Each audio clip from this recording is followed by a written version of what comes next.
So, today we're talking about managing those tricky intercultural conflicts. We're going to give you a practical guide for navigating disagreements, especially when it feels like you and the other person are from completely different worlds.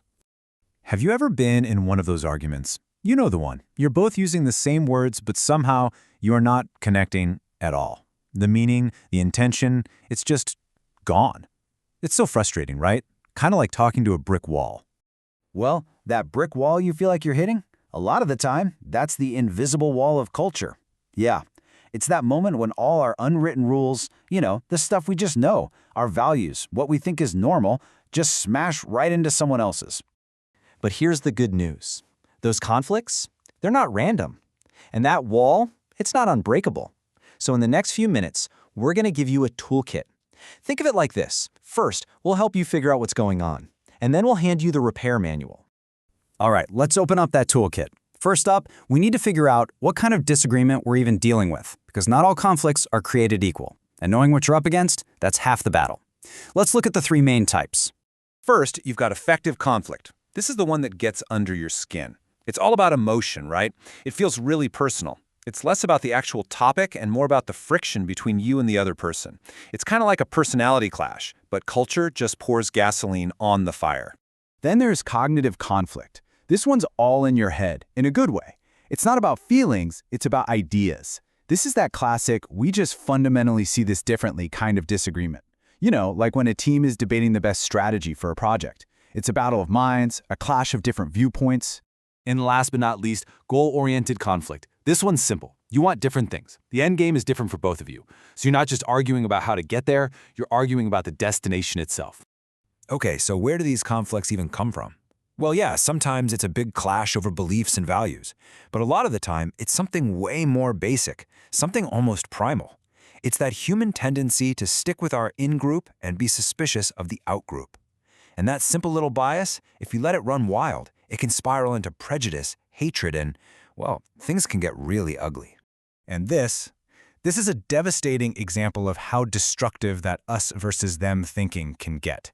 This was the Starry Most, the old bridge in Mostar.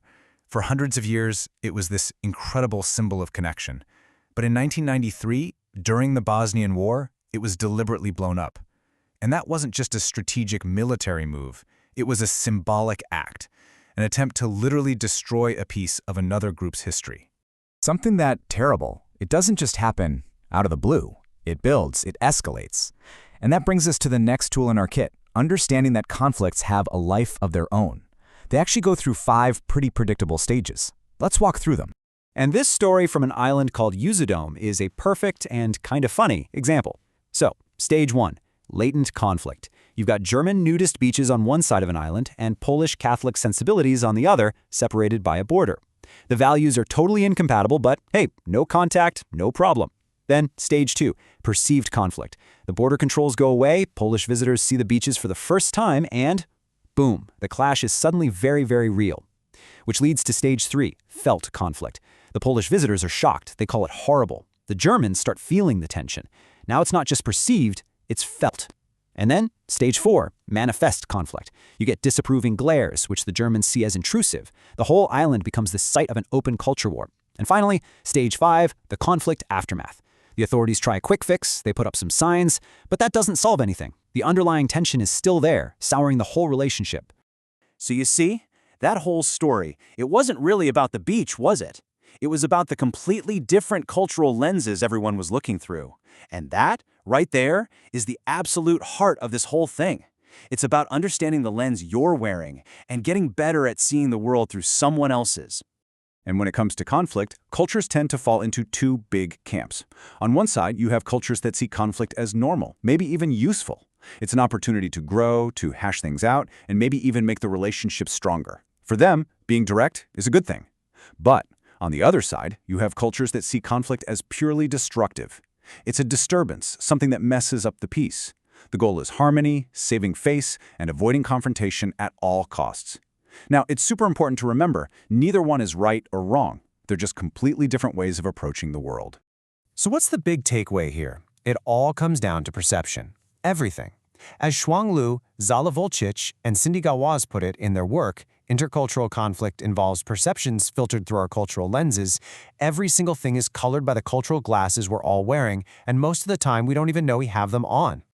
Okay, so we've done the diagnosis, we know the different types of conflict, we know the stages they go through, and we understand the whole cultural lens thing. Now, for the moment you've been waiting for. The most important tool in the box, the repair manual. How do we actually start fixing things? And lucky for us, some researchers named Harris and Morgan came up with this really fantastic 5-step method.